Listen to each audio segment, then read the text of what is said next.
Hi friends, சின்ன மருமகள் அடுத்து என்ன நடக்க போகுதுன்றது இந்த ஒரு வீடியோவில் ஒரு குட்டி பிரமோவாக பார்க்கலாம் வாங்க.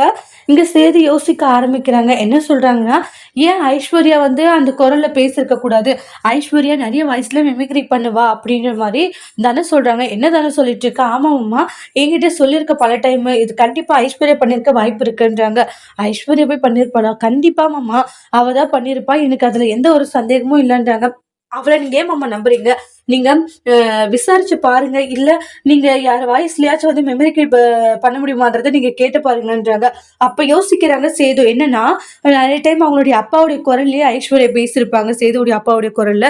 தனம் வச்சு சொல்றதெல்லாம் பார்த்தா, நெறைய டைம் அப்பாவுடைய குரல்லயே வந்து அவ பேசியிருக்கா. ஒருவேளை உண்மையா இருக்குமோ அப்படின்ற மாரி யோசிக்கிறாங்க. அதுக்கப்புறமா சரி இத நான் பார்த்துக்கிறேன்ற மாரி சொல்லுவாங்க. அப்புறம் நீ பண்ணல, நான் தான் அடிச்சு சொல்றேன்ல, சத்தியம் பண்ணிக்கூடாது. என் குழந்தைங்க மேல கூட சத்தியம் அடிக்கிறேன்.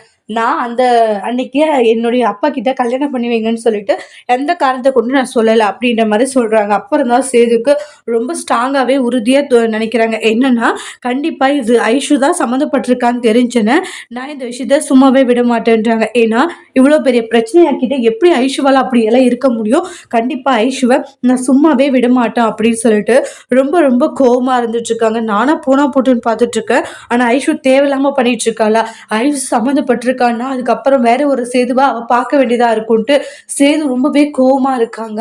ஆனா முதல்ல அவ தான் இதுக்கு காரணமா இல்ல அவ சம்மந்தப்பட்டிருக்காளான்றத முதல்ல நம்ம கண்டுபிடிக்கணும் அப்படின்னு சொல்லிட்டு சேது ரொம்ப டென்ஷன் ஆகுறாங்க.